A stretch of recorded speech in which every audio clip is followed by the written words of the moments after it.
This episode is brought to you by Anytime Fitness. We may talk a whole lot about sports, but when it comes to keeping fit ourselves, there's definitely room for improvement. I hit this point early July. I was just like, I am not in good enough shape.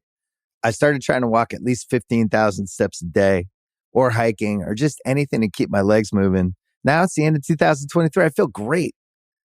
I had a physical 3 weeks ago, and the guy was like, "You're doing great. You're doing better than you were 3 years ago." I felt great. Whatever your goals are, progress is possible thanks to Anytime Fitness. Get a personalized plan and support from an expert coach anytime, anywhere.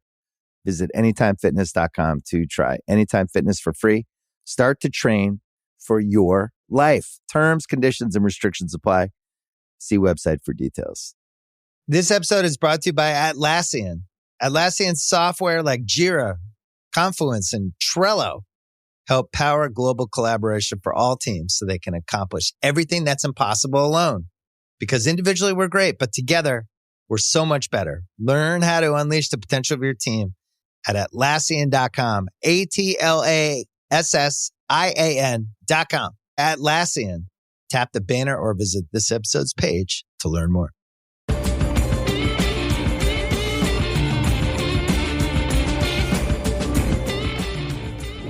Welcome to Beyond the Arc. My name is Kevin O'Connor. To discuss Monday night's games, I brought on Chris Vernon with this clip from the mismatch. Verno! How are you doing tonight, man? What a night of basketball. Oh, my goodness. Unbelievable night of basketball. We're recording this on late Monday night. We have just watched the Warriors lose to the Lakers. They are now down 3-1 in a series to the Lakers. And just as we expected, we come on the pod talking about the greatness of Lonnie Walker. The Lonnie Walker game, Chris. The Lonnie Walker game. That's what we just witnessed. That was absolutely crazy. I saw our coworker Zach Cram put up that Lonnie Walker has scored 15 points in a quarter one time in his career before this evening's event. And he had 15 in the fourth quarter. My man Tony Allen used to always say, stay ready so you don't have to get ready. And so he used to always tell all the young players. And if there was ever a time where stay ready so you don't have to get ready was played out in the playoffs, it was Lonnie Walker tonight. A guy that did not score and did not play. I mean, just wasn't even involved in the first few games of this series. Now to the point where in a critical game 4, he is the one. Not LeBron, not Anthony Davis, not even Austin Reeves or Rui Hachimura, some other standouts, not D'Angelo Russell, who's had his moments throughout these playoffs.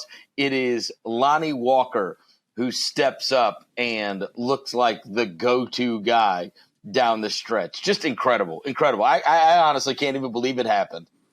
I mean, I was watching the game with a longtime video producer at the Ringer, Richie, and we're like screaming together watching this because Lonnie Walker. I mean, like you said, Chris, you list all those names and all the possibilities of guys who can go off. You don't expect Lonnie Walker. The thing is, though, is this does follow a trend for the Lakers, though. I mean, we've talked about it all postseason. Sometimes it's D'Lo. Sometimes it's Reeves. Sometimes it's Rui Hachimura. It's not like Lonnie Walker is some scrub. He was playing 25 minutes per game for the Spurs just 2 seasons ago. So I think with the Lakers, this is a surprise that it's Lonnie Walker. It's a surprise that he was as dominant as he was in the fourth quarter, unable to miss anything. But at the same time, this is what it's been all postseason long for the Lakers ever since the trade deadline. Everybody that they acquired, they now have a team with a lot of options and different guys that they can turn to. And AD and LeBron, at times deferring to Reeves in game 1 against Memphis, to Rui in moments, and D'Lo, and now Lonnie Walker. It follows the trend of this Lakers team, I feel like. My God, Curry was amazing on the offensive end, but they bum hunted him into oblivion in that fourth quarter. Especially LeBron, Holy right? Mackerel. Backing him down on the post and everything. I mean, and just every time if they get a switch on to LeBron, they get a switch on. I mean, Lonnie Walker, you can go back and watch the highlights. I don't know if Lonnie Walker got a bucket that wasn't on Curry. Like, it was crazy. And They really put the focus on him, and they just wore that out. On the other side, you had virtually the whole game, Stan Van Gundy, who's coming from a coach's perspective, barking the entire game, why have they gone away from the Steph pick and roll? Why have they gone away from the Steph pick and roll? It really did feel like Golden State was getting great shots, and that was just working. That as the offense. Now, that is not how they typically function as a team, but it was certainly what was working. And I do think that you saw one team go very heavy with that in Golden State, and it worked to great success, and then really get away from it in some critical times, whereas the flip side, the Lakers found something that worked, which was putting Steph into every single action, and they just buried him with it. Yeah, I mean, both these teams, like they're making adjustments. Like in some ways, this is a game 4. It felt like a game 6 or 7 in terms of all the adjustments that went into the game. You know, like you got the Warriors starting Gary Payton, and they're just attacking AD possession after possession. Steph Curry running 25 pick and rolls in the first half, just going at him constantly. And then in the second half, like you're saying, you know, the Lakers when they're on offense, they're attacking Steph Curry possession after possession, backing him down with LeBron James or Lonnie Walker, whoever it is. But then on defense, they got AD, off of Peyton and putting him on Andrew Wiggins. And it seemed like the Warriors were more reluctant to have Wiggins screen for Curry. And granted, they did. I mean, look, Steph ended up with 49 pick and rolls in the game, according to Second Spectrum, which is a season high. He had 42 in that game 7 against the Kings in the first round. So he had more in this game 4 than he has in any other game this entire season.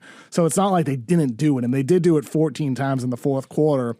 But to your point and to Stan Van Gundy's point, I agree. Like, it felt like there was moments, especially early in the fourth quarter, that they weren't going to that when it's like what happened? This is what has you in the game. In the moments that they did use it, it worked to tremendous success.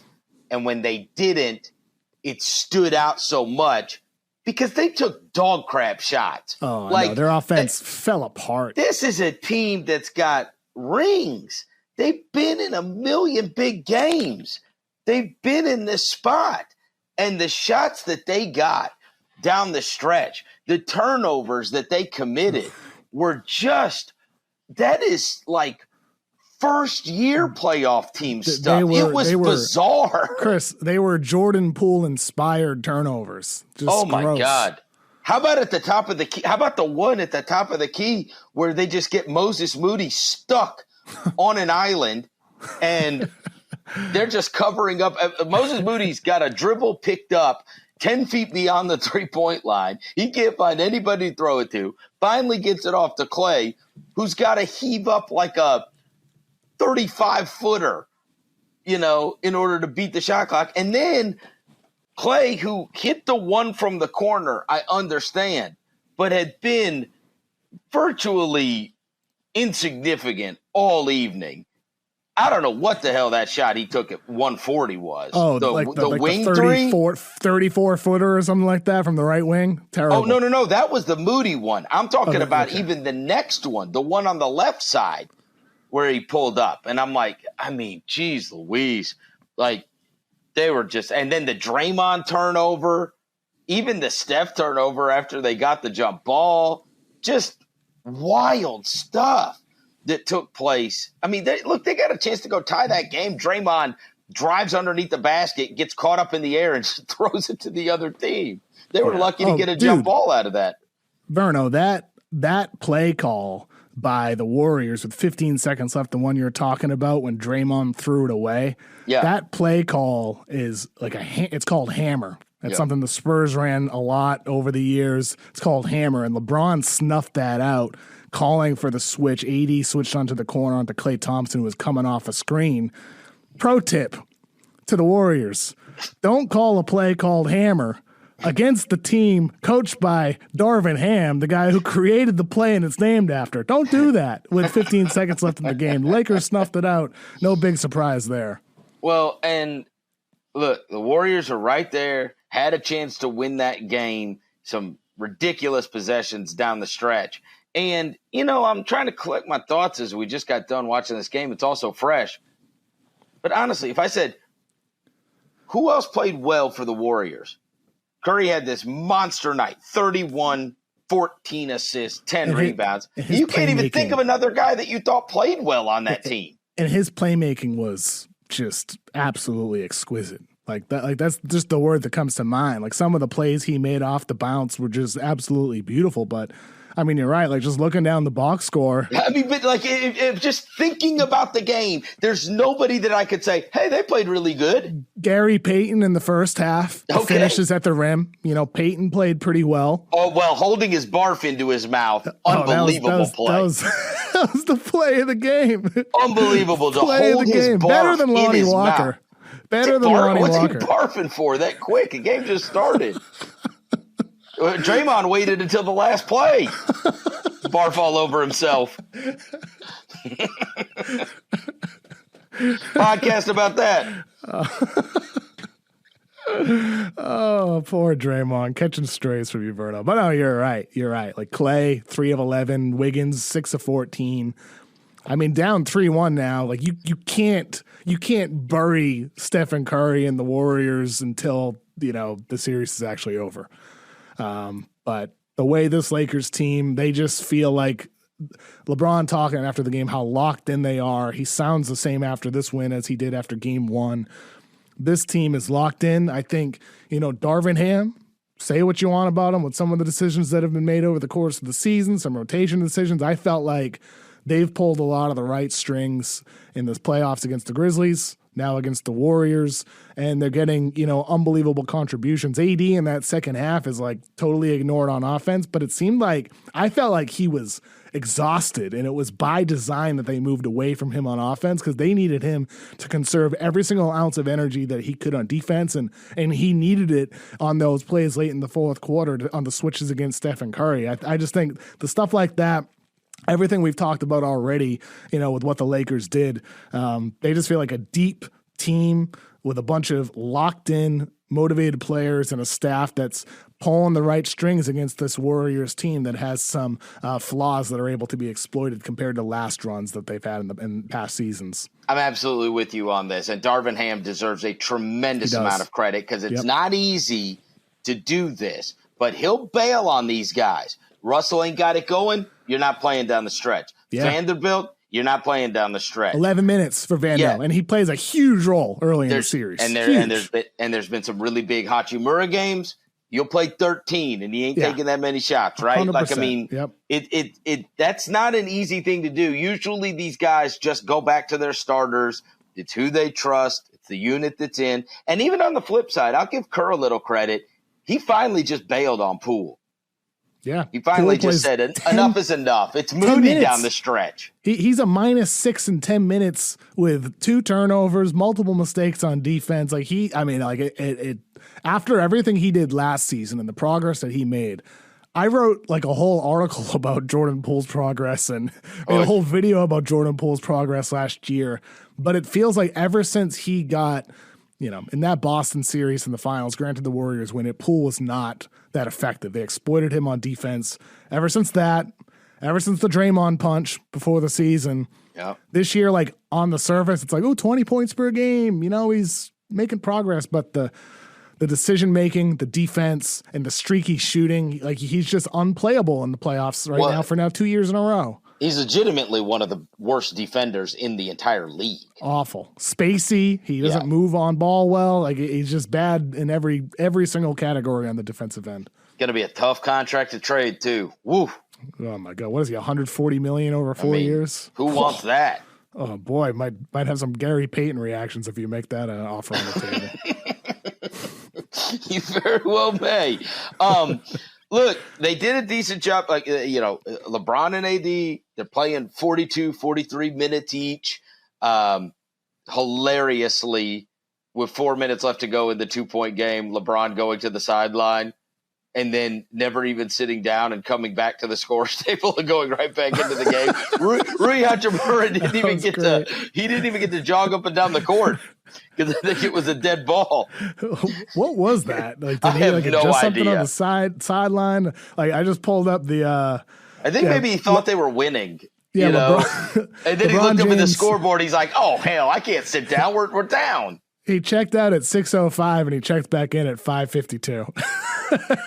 I mean, it really look. That's what it felt like. It felt like he looked up at the scoreboard and he saw whatever it was, 94, 92, I think it was at the time, and he looked up at the scoreboard and he's like, "Yeah, no," because honestly, look, this was a one possession game. It landed 104 to 101. Yeah. So even being out for one possession could have cost them. It really could have.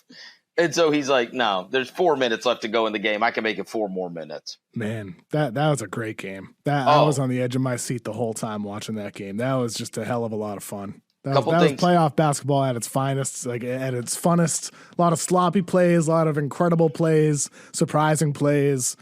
Man, I had a great time. That was and so Lonnie fun, Chris. Walker, my God. Oh my, yeah, something. I mean, else. and they were saying this after the game, and I agreed with this. The announcers were saying, "This is an unbelievable example for any kid, that is on any bench anywhere. Stay ready. Yeah, stay ready. Focused. You're going to get your opportunity, and when your opportunity comes, are you going to be able to make the most of it? And this is making the most of it 50-fold. Like, it really is something that you can go do speeches about. Like that time where I didn't even touch the floor. You could be a real inspiration to a lot of kids out there that are not getting run, and then they get their opportunity, and look at what happens in a critical game in the playoffs. The guy comes off the bench and got 15 points in the fourth quarter. Unbelievable. It's the coolest thing, man. It really is. It's an amazing story. It really is. Regardless of how these playoffs go for the Lakers, these are the types of moments that you remember as a fan, right? Yep. I mean, Lonnie Walker stepping up after, like Stan Van Gundy pointed out during the broadcast, he played very well, during garbage time of that game 3, and coaching staff notices that. I'm sure they notice it through scrimmages, the stay ready crew. Like, Lonnie Walker's playing well. He seems like he's ready, and he flourished with the opportunity, man, in every way, with the defensive plays, some of the passes that he made, and never mind all the shots that he hit. It was, you're right, Chris. It's inspiring stuff, and like we said at the top, it does speak to the theme of this Lakers team, where LeBron James is not what he was in his prime self. AD carrying such a load and being attacked so much on defense, I think it's unrealistic to expect him to carry every game. But other Lakers have stepped up, on different nights, and tonight was the Lonnie Walker game. Well, and now the Warriors are really up against it. We know all the stats about being down 3-1. This series is playing out a lot like the Memphis series did for the Lakers last round, because the same situation. It's 3-1. Yep. Much like that one, Golden State is great at home. I don't think that the Lakers will have – I know they're going to say all the right things, but this is a team that's got, serious championship pedigree. They're going to be back in their house to keep their season alive. I certainly would expect the Warriors to rebound and have a great game 5 and force a game 6, but then that's the position you're in. You're having to go back to that arena, and that streak will be what everybody ends up talking about, which is, I think it's 28 straight series over this that they have won a road game. Well, the streak has never been in greater peril probably than right now, because their only chance to get to that game 7 in their place is not only to take care of business and win game 5, but they're going to have to extend that streak. They're going to have to get that one on the road, and it's going to have to be a game 6 where, you'll get just an absolute grand slam effort out of the Lakers in that game. Yeah. You saw the game 6, they beat Memphis by 40. They're locked in, man. You're up against it. Now that they look, no matter what happens in that next game. That's what I'm saying. I don't think it really matters in a huge way to the Lakers to win 5 because they know they now have the home court. They can close out that series on their home floor. It does matter for rest, though, Chris. It does. Like, doesn't it matter for this older team? We're talking about 80 taking off offense in the second half. Like, getting that rest does matter for the Lakers, assuming, because of Phoenix and Denver. Like, let's say the Lakers do finish this off on Wednesday. If they finish that off on Wednesday, there's a real chance that Suns-Nuggets series doesn't finish until Sunday, which would mean game 1 isn't until next Tuesday. They could have an entire week off before next round and be in a similar situation that they were in like this round because they finished off the Grizzlies earlier. Then the Warriors are coming in with just a day rest. Like that is where I think a difference could be gained here for the Lakers to finish this out sooner than later. I just don't think that they'll have that. Like, you can't replicate must win psychologically. I know it's tough, man. It's tough, but look, my whole season and my legacy as a team and this as a unit is all on the line versus, hey, we could get a couple more days rest. Like, the motivations are greatly different. Like, you can't replicate that, know? Right. And you're right. And that's it really is. Like, if they got wiped out in 5 games, like, you already know the Bob Myers stuff's been out there all year. You got this new salary cap crap that's about to hit them harder than hell. They're about to have to pay Jordan Poole $140 million.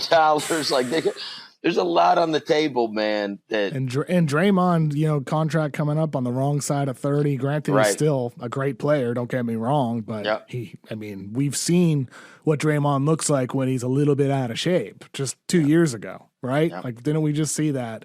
Well, there's a lot of risks involved. Look, we talk about this all the time. The margins are so thin. They are. I thought the Curry one that he backed up against Anthony Davis, I thought he's dropping that. Oh, yeah.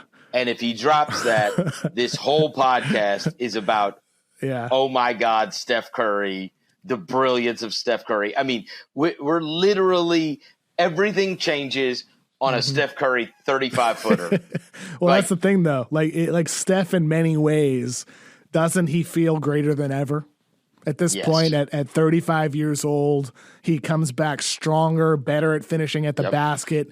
He's still very good defensively at 6'3". His playmaking is on another level. You see what he can do when he's running pick and roll at a higher volume than the Warriors offense, the Kerr offense typically allows him to do. I'm not saying they should do that more. I'm just saying, like, statistically, you can see the numbers that he puts up when he drops 50 in Game 7 against the Kings. Tonight he just didn't have his efficiency from threes, 3 of 14 from behind the arc in the game. But he was dominant from mid-range, dominant at the rim, and dominant as a playmaker. I just feel like Steph is more complete than he's ever been, which is why there's so much urgency for the Warriors here. But, we'll talk more about Warriors' future stuff if the series does end negatively for Golden State, of course. Here's the other problem, Kev. Yes, it does feel like he is at peak of powers, as good as he's ever been. The problem is the drop-off. Because there's nobody else even close to him anymore. He doesn't have the support around him anymore. And I forget who said it. I think it was Van Gundy during the game. He's like, the Warriors have always been a high turnover team, but the margins are slimmer than they used to be, considering how defenses play. Like, they know the Warriors style. They're shooting more threes now. They're playing more of an analytically, savvy way. So, like, the margins aren't as wide as they used to be for the Warriors because of the talent, like you said, with Clay, Draymond, all these guys. No Iguodala in his prime, no Sean Livingston. Like, all those guys are gone. But even the Clay thing, Kev, LeBron's got AD. There's no question who the two best players on that team are. And then you kind of filter down from there. Like, Clay was always right there with Curry. In fact, one night he might have 37 and a quarter. And that's not the same anymore. He did in game two. Game two, I know, he went up 8 for 11 from 3 in game 2. But that was a bona fide pedestrian player tonight. Yeah, he was. He was until he hit that 3 in the corner. He was just wildly insignificant in this game. It was really it's a completely forgettable night by Klay Thompson. Yeah. Other series that went on earlier this evening also moved to 3-1, and that is the Miami Heat, who I think everybody in the free world wants to erase every article and word uttered about them after their play-in game against Atlanta. Except for you, Verno. No. Even after their play-in game against Atlanta, it was like, what the hell? Clint Capella's got 22 rebounds. It's like they just – Bam Adebayo looks like he's all alone down there. But how does a team go from losing one play-in game to being down double digits in the fourth quarter of their second play-in game, and now they're up 3-1 in the second round, the round after upsetting an 8 seed? How does this happen? Yeah, stay ready so you don't have to get ready. It's Lonnie Walker and the Miami Heat. I mean, look. Yeah. There's not a court this guy is on that Jimmy Butler's not the best player in the world right now. Until he gets on a court with maybe Devin Booker. No, I said until he gets on a court with maybe Booker or Jokic. But yeah, I mean, there's nobody in the East that I'd rather have right now. Closest would be Tatum. I mean, and Tatum, up and down as well. Right, but you got Jimmy Butler and then the rest. And let me tell you something. Adebayo's been outstanding. Bam, 13 rebounds tonight, 23 points, hit the big mid-range jumper down the stretch of the game. I mean, and he's done it in some different ways over the course of this series, and that whole team just look. This one was flipped on the offensive rebounding. Oh my God! It really is just we play harder than you, and chasing down all those the long rebounds around the elbow. I mean, doesn't it feel like the way the Knicks were rebounding against the Cavs last round, the way Miami's just chasing everything down? And yes, the tougher, rougher team. All right, this is a street fight. Every ball that comes off the rim, we're going for it every time. And if it's Kyle Lowry, if it's Caleb Martin. And they play with no fear. Thibodeau's just probably walking the streets of Miami right now, just kicking people. You know what I mean? As he walks by them, he can't believe what a bunch of wussies he's got on his team. It feels like, isn't that what it feels like? Like he's got to be just losing his mind watching them because this is a small team. This is just fight, really. It is. They really are just fight. I'd be curious about is there anything that the Heat are doing from a game plan perspective with these rebounds? Because I was thinking about it during the game about this old article. I think it was Kurt Goldsberry wrote back at the Grantland days about where rebounds land based off where the shot is taken. If you take a shot from the left corner, it's more likely to ricochet towards the right side of the court. I wonder if there's anything at all that the Heat are doing from court mapping, or is this just pure instinct, pure hustle, pure heart? I think it is? And I think this is very different than how a lot of teams operate. A lot of teams operate where the lion's share of rebounds are going to go to a few guys, right? Yeah. And this is everybody. Everybody on the team. Jimmy Butler's got 6. Adebayo's got 13. Max Strus has 6. Kevin Love has 5. Caleb Martin has 5. Kyle Lowry has 5. I mean, look at all those guys with 5 or more rebounds. Yep. That's just not common. You typically one guy, say in the case of Mitchell Robinson or somebody or Julius Randle, that they're going to get the lion's share of rebounds in the game. But these guys, I mean, it's even if you get them to miss, they are just flying to that rebound. It's like they all take it upon themselves. And because of the type of guy that they get, these guys are rough dudes now. All of them are ready to they're not shrinking violets when that ball comes off the rim. Mm-mm. All right, it's my job. Everybody's got to pitch in on this. And they do. They all pitch in on it. And so you finally get him to miss a 3, and friggin' Kyle Lowry flies in the middle of 3 guys and snatches a rebound. It's it really is a want it more thing. And it's just that I think they've put the onus on all of them to do it. And so they're all doing it. Yeah, for no doubt about it. I mean, I think that's what it is. I'm just asking because the Heat are such a smart organization. I just wonder if there's anything at all that they're doing in terms of like, hey, this is where to be for these rebounds. Whereas the Knicks, it's not like they don't have heart. It's not like the Knicks haven't proven that they're a tough, gritty team. But they're just getting beat to those balls like so consistently in every single situation. And I mean, I feel like, that's what gave the Knicks an edge over the Cavs was that edge, like the offensive rebounding, the grit that they have, the toughness that they have.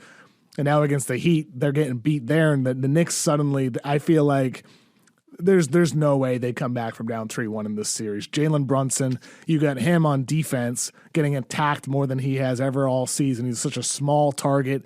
They're going at him in that first half. And then in the second half of that entire game, again, you're shooting. You were a top 10, bottom 10 in three-point percentage over the course of the season. You shoot 32% tonight. You haven't shot the ball well in the playoffs at all, despite advancing last round. I just don't feel like they have enough firepower on the offensive end. And, Julius Randle, you look at his numbers on the box score, you see 20 points, 9 rebounds. You're like, okay, solid night, 8 to 13. But the 6 turnovers, the 6 personal fouls, he's just not the guy on defense. He's the turnovers, so sloppy. That's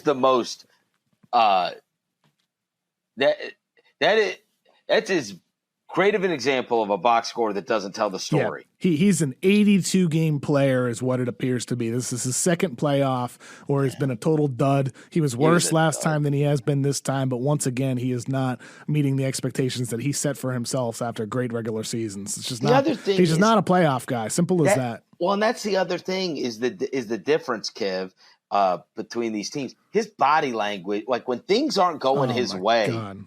it feels so draining. It drains me watching on TV. It's the end of the world. Every time something doesn't go right, just head down, shrugged, and it's like it just feels like you gotta like constantly like you need a counselor on the bench for what was it? Was it after game 1? Was it after game 1 this round?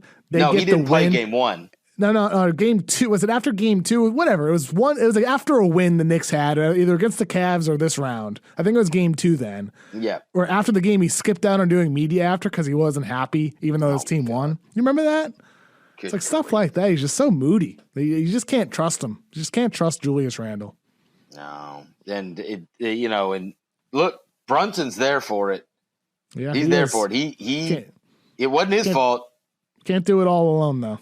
Help. He's got 32 and 11. He's going to the line double-digit amount of times, and it's like, all right, who's with me? And then he probably looks around and is like, well, thanks for hitting some shots, RJ. RJ did some stuff. But yeah, I think that's one thing we've learned this postseason and last year. Jalen Brunson's that guy. Jalen Brunson is somebody that you can rely on to generate offense for you in the toughest matchups and the toughest situations. He's got some weaknesses on defense. Teams can exploit him because he's so much smaller, than mostly everybody else on the court. But offensively, he's that guy. So for the Knicks, again, we'll talk more about like post-mortem stuff once the series is actually over, assuming the Knicks lose. But I think it's about what can we find if we're the Knicks to support Jalen Brunson, because he is somebody that we can rely on in these big games. Absolutely, and it's a huge step in the right direction, and you feel like you found something for the future that you got to go with. And look, they're not dead yet, but they're close. And when you watch a game like that and it ends up being decided by 8 points, it's always trite to say that, well, they just wanted it more. But in a game that close, it's 13-8 in offensive rebounds. Most of those he wanted it more. Most of those come. I mean, look in a game that close, when the offensive reboundings are 13-8 and the turnovers are 16-12, you could really just look at those two numbers, right? Because the margins are not going to be huge on either side. And you figure you would get just a massive home run game. It should have been the Knicks home run game to stay alive, because you sure as hell don't want to go down 3-1. And this story of this Miami Heat team is just freakish, truly. They're knocking on the door of like these finals. It's crazy. I know. East Finals. And they lost Tyler Hero at the very beginning of this deal. That Oladipo's, leaving on crutches in one of those. And I mean, it's like, what does it matter? Just plug and play. Hero, I mean, he was 4 to 6 weeks 3 weeks ago. So, I mean, if the longer Miami goes, the higher percent chance they're going to get one of their top scorers back. But, I mean, we'll see. They could end up 6 weeks for him, and that's pushing it towards the finals at that point. So we'll see. I mean, but Miami's knocking on the door of these finals, man. Who would have thought, except for maybe Jimmy Butler when he's doing his regular season, I'm not taking a ton of shots thing. I'll wait to be Michael Jordan for the playoffs. Who would have thought, except for Jimmy Butler? And you too, Chris Vernon. I got to give you credit. I say it on every podcast with you. You say it all year long. This Heat team in the regular season, you can't judge them. You can't judge the Heat because Jimmy Butler's not doing what he does in the playoffs. And boom, here we are. Jimmy Butler, best player on the court, one of the best players in the postseason, maybe second or third behind, like you said, Booker and Jokic. And that's about it. It's amazing watching him every single playoffs turn it up. And even in this round, Chris, 16 shots, 21 shots, 17 shots in his 3 games. He had 33 in Game 5 against Milwaukee, 28 in the game prior to that. He has yet to have to eclipse 25 shots. He can still do even more. Well, and I don't know if you saw that the video that was going around earlier today, but it was from the Locked On Heat podcast. And so one of the guys on there, David Rammel, who said he was back like near the locker room after their Game 3 win, and Jimmy Butler yelled, "I'm the best effing player in the world. Double teams, triple teams, it don't matter." I was like, yo, what? And I'm not going to be there to disagree with Jimmy. We don't want to make it sound too daunting for Knicks fans, but it's daunting, Chris. We can. It's daunting. It's very daunting. Well, just hear me out, Kev. Okay. The Heat have led in a best-of-7 series 3-1 14 times. They are 14-0. The Knicks have trailed in a best-of-7 series 3-1 14 times. They are 0-14. Okay. All right. Yeah, it's very daunting. Oh, okay. Well, I guess it's daunting. Oh, okay. I guess it is. Now that I see that, okay. That seems rather daunting. Now we know because of history. They had to get this one. Yeah. They had to get this one. They did. I know. To have a chance in the series. And going to be it's good. Maybe they could get one for the fans at MSG. You know what I mean? At least make Miami do it at home. Make it interesting. In a Game 6. Of the teams that went down 3-1 tonight, I certainly feel much better about the Warriors' chances in Game 5 than I do the Knicks. But, hopefully we get 2 Game 6s out of those 2 series. Because we only have we got the one guaranteed between. I guess we've got 2 of them. We got 2 Game 6s already guaranteed because we got Philly and Boston that's guaranteed already, and Denver and Phoenix, both series that we're going to be talking about coming up. But if those 2, if the Knicks could win the home game, if the Warriors could win the home game, then we'd get 4 Game 6s in round 2. We only got 1 Game 7 in round 1. Yeah, so not a lot. I'd like to see another one, at least in nothing better than Game 7. Yeah, one or 2 of these series.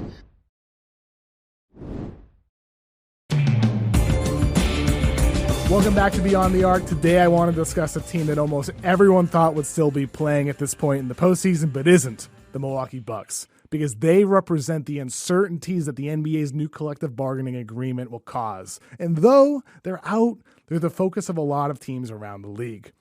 Bucks fans can't stand the constant speculation about Giannis's future, and you know what? I get it. The Greek Freak has always preached loyalty, determined to create a lasting legacy in Milwaukee. But let's face reality. The Bucks are teetering on the edge of being unable to give their superstar the championship caliber sidekicks that he deserves. This year's disastrous upset by the 8-seeded Heat is a sign of Milwaukee's dire situation with an aging roster facing salary cap challenges and a lack of assets. While some gambles of the past paid off, like Drew Holiday and PJ Tucker, others like Eric Bledsoe and Jay Crowder have not. Desperation for a defensive wing led them this season to sacrificing 5 second-round picks for Crowder, who rewarded them by barely playing and sinking a whopping 4 playoff shots. Altogether, those types of bets have left them with a dwindling supply with just 1 future first-round pick. On the screen, you'll see that the Bucks have only 6 players on guaranteed contracts next season, totaling $115 million in salary and likely incentives. Only 1 player is under 25 with even marginal value in Marjon Beauchamp, and 2 of their best players can become free agents, Chris Middleton, who has a player option for next season, and Brook Lopez, who's unrestricted. These guys have been foundational to everything the Bucks do. Lopez with his interior defense, screening, and perimeter shooting. Middleton with his shot creation, shooting, and versatility. But even if the Bucks run it back, this core is getting old. Lopez just turned 35 and has a long injury history. Middleton's 32 and wasn't quite the same since returning from his knee injury. And then there's Drew Holiday, who's going to be 33 and said he plans to retire after his contract runs out in 2025. Adding to the concerns, Bucks co-owner Mark Lasry just sold his stake in the team, raising speculation that he's selling high before, as Brian Windhorst said, the thundercloud that's on the horizon. And unfortunately, Lasry sold to Jimmy Haslam, who already runs one of the NFL's worst franchises, the Cleveland Browns. The Bucks are about to get a lot pricier too. The luxury tax for next season is projected to be $162 million. Under the new collective bargaining agreement, if a team exceeds that amount by $7 million, they won't be allowed to receive players back and sign in trades. And if they exceed that by $17.5 million, they can't use their taxpayer mid-level exception, sign players in the buyout market, send cash in deals, or trade first-round picks 7 years into the future. The Bucks are on the verge of becoming repeat luxury tax offenders if they re-sign Middleton and Lopez. Will they shell out market value, or can they convince them to take a pay cut? That's the question that'll decide whether or not the franchise faces crippling restrictions designed to curb excessive spending. These constraints will further hinder their ability to assemble a top-notch supporting cast. And sure, the Bucks could bring everyone back and still compete for the finals thanks to Giannis's greatness. But this team needs a jolt of three-point shooting, defensive adaptability, and youthful energy. And now they're also searching for a new head coach after firing Mike Budenholzer. The Bucks' meltdown against the Heat involved a number of factors, including Giannis's free throw fiasco, but he also had 38 points and 20 rebounds while playing injured. Budenholzer has a good ability as a system builder, but his in-game management has been abysmal since he was coaching Atlanta, and that only continued with Milwaukee over the years, and especially during his final game.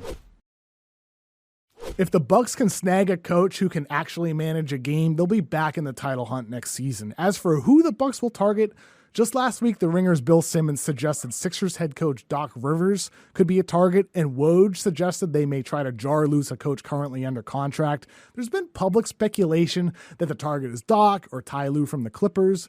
Another name tossed out there to me is Darvin Ham, the Lakers rookie head coach, who was just in Milwaukee as an assistant and is well known around the league as one of Giannis's all-time favorite coaches. So whether it's high-profile names under contract or one that's not, like Nick Nurse, or lesser-known contenders, the Bucks must nail this decision. With Giannis's free agency looming in 2025, they need someone who he can trust to steer them into the future, because Father Time's gonna come knocking on their core players' doors at some points. Unless they win another title before then, the whispers will only grow louder. Is staying in Milwaukee really the best choice for Giannis if he wants to win more rings? Even Bucks fans could wonder by that point, while teams with strong foundations and just one supersized gap will tamper away behind the scenes. Loyalty has its merits, but the Bucks must take bold action if they hope to avoid squandering more prime years of their transcendent star.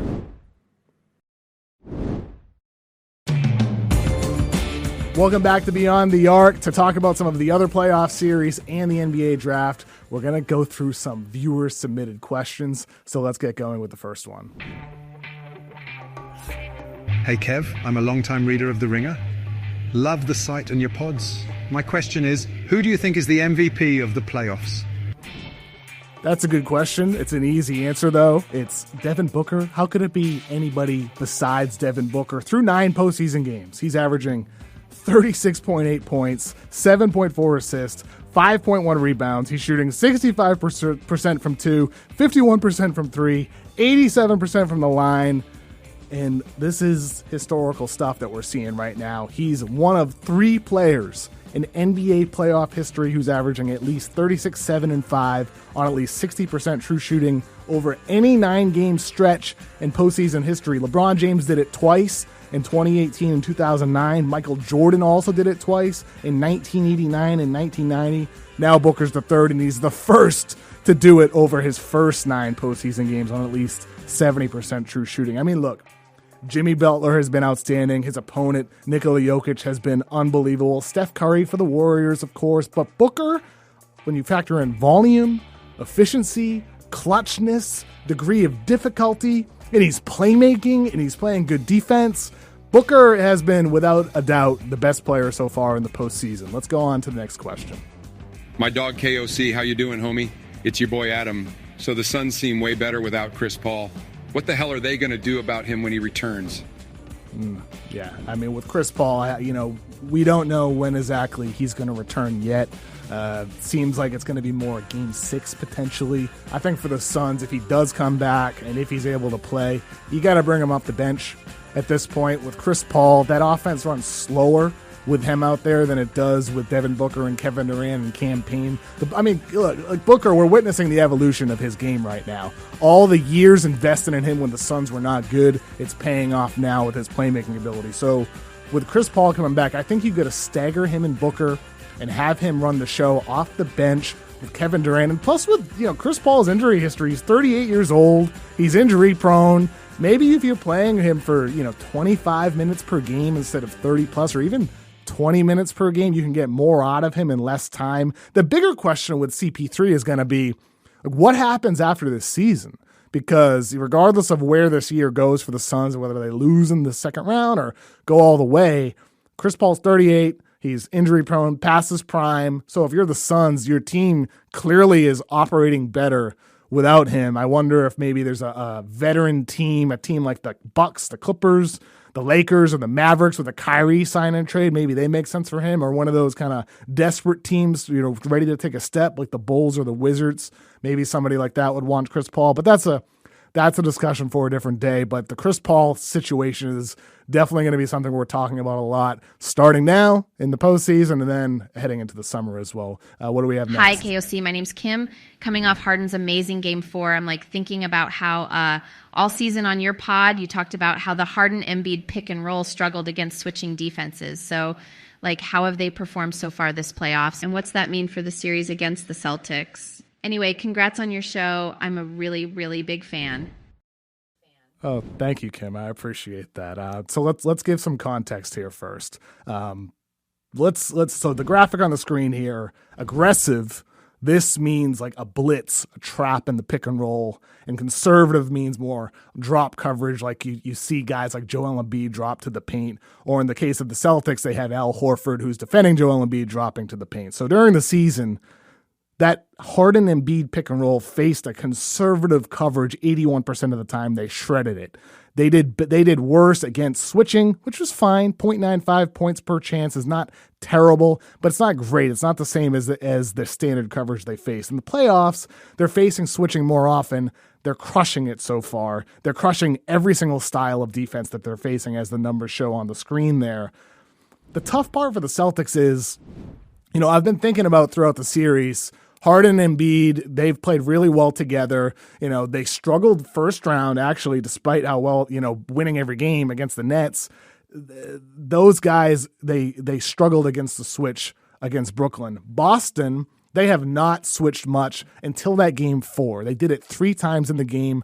They scored every time the Sixers did. Harden had his floater at the end of regulation. They found kick-out 3-point opportunities. Harden had his step back. It looked like easy offense for the Sixers when Boston switched. So, moving forward in the series, I don't think that's the best situation for Boston because Harden's picking on that weak matchup. If you're playing your traditional coverage, your standard coverage with the drop, Horford defending Embiid, being maybe a little bit higher on that screen, you got to find a way to send Harden to his right because they're really playing well against switching, dropping, blitzing. It doesn't matter. So Harden's so comfortable when he gets to his left. If you can force him a little bit more right, maybe that's something that could be a nice tweak for the Celtics moving forward in the series. What do we have next for the next question here? Hi, Kevin. It's Nicholas. I'm always on the hunt for hidden treasures, and I want to know, which NBA player do you think is the hidden treasure of the 2023 free agent class? Thanks, and please let Verno know that Ja Morant will never win the MVP. The hidden treasure of the 2023 class is absolutely got to be PJ Washington. I talked about him a couple weeks ago on Beyond the Arc with Chris Ryan as a guy who, he was one of four players alongside Lauri Markkanen, Julius Randle, and Nikola Jokic who ran over 900 pick-and-roll possessions and over 100 possessions as the ball handler. So meaning he's used most frequently as a screener, like you would expect a big man to do, but he's also running those pick and rolls as a ball handler. Look, with PJ Washington, he's had some great moments in his years with Charlotte. He's a restricted free agent this summer.